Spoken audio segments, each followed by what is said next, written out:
Kikipa or hi gang. This week has been getting frosty. It's the beginning of December, and so that means that the cold weather has really made itself known. We had a toasty top of 2 degrees and a -3 night last night. So things are really starting to freeze up. Bok, I'm Mandy O. This is Grow, Make, Cook, and welcome to my garden. I grew up in Australia in a permaculture family, but after we got married, Mr. O and I moved here to his home country of Croatia.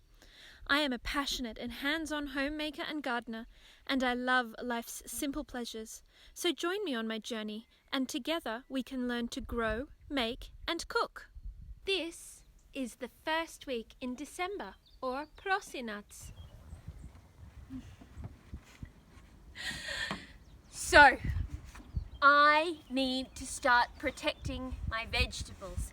Now, this is the design of cloche that I came up with when I needed to protect my plants last year and the year before that, honestly.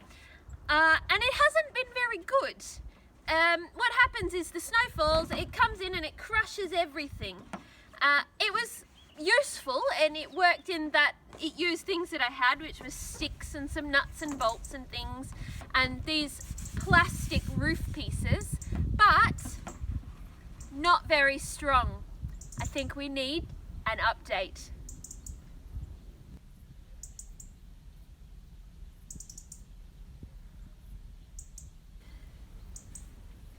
So for my updated idea, I have some 8mm rebar, which you would just buy at most hardware stores. They use it for reinforcing concrete and things. So 8mm, 6mm would also do, but you don't want to go too much smaller than that. And I've got another one of my panels, and I've got a drill. Really, quite a simple set of tools, this one. It might look like I'm just hugging my walnut tree, and a little bit I am, but mostly what I'm doing is measuring how big he is around, and I want something that's quite wide. I can just touch my fingers there, so I think he's going to be the right size, roughly, for the arch I want. So then I'm going to grab both sides of my rebar, just pop it around, try and make it roughly even, grab them far away and bend him around like that. Give him a good pull to make my bend. For this job, I'm using a wood drill bit. Now, this is important because wood bits have a little point on the top here, which allows you to poke this into the plastic and guide where you're going. Now, as my guide, so that these will be all the same along, I'm just using my hand as a measure so that I know that it stays straight as I work along the edge of my plastic. And then I'm just drilling holes nice and gently. And now comes the tricky bit. We're going to thread the rebar through these holes. Just 1, 2, like that. And then give him a wiggle. This is when having slightly larger holes than your rebar really helps. So get him in. And then the next one. Oh, ow. He bit me. Alright, this is a tough, tricky job. The best way to get these rebar through looks like to collapse this in, fold it in, hold it tight, and then let it use the flex of the plastic to get itself around. But this is no joke. These won't be coming in and out of this very often.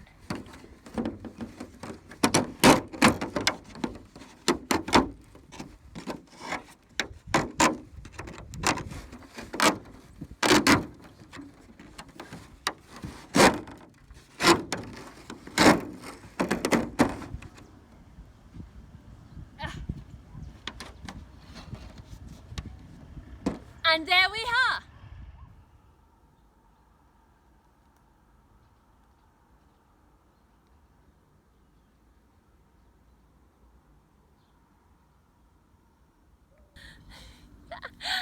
I just wanted to do a quick update on my spindle.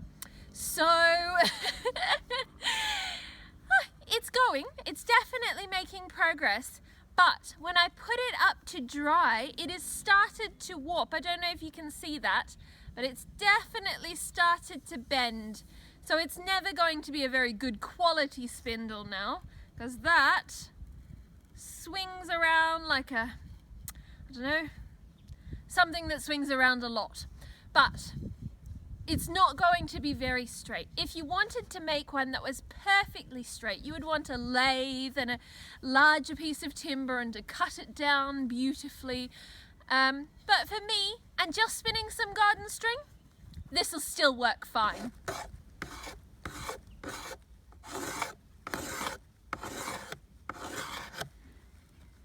As you can probably see, my spindle is coming along nicely, even though this is taking quite a bit of time to shave this down nicely and to bring all of the bumps and lumps and bits where the knots are down into line.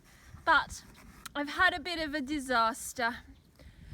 My piece that I was going to use as my whirl, or my weight, or whirl if you're American, cracked.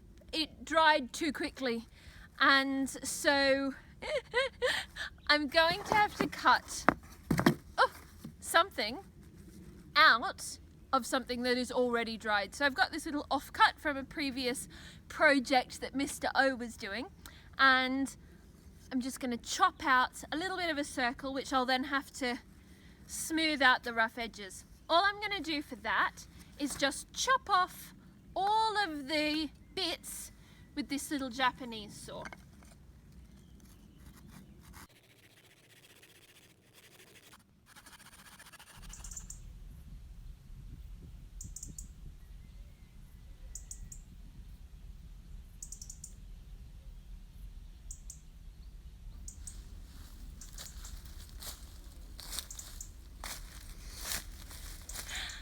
I don't very often bring you guys down here into our little bit of forest at the back end of our property, but we have been having a lot of fires.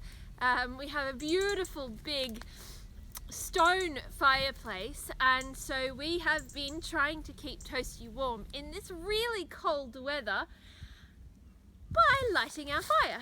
But we're really lucky that this little bit of woodland actually has quite a lot of dry fallen branches, I guess, and so we don't actually have to cut anything down that hasn't already fallen or isn't already dead. So just collecting a bit of firewood. And on that note, I think that's all we've got time for today. So thanks for stopping by. If you like what we're doing, please like the video. If you're new to the channel, please subscribe. And if you want notifications, use the bell icon below. And until next time then, do widzenia.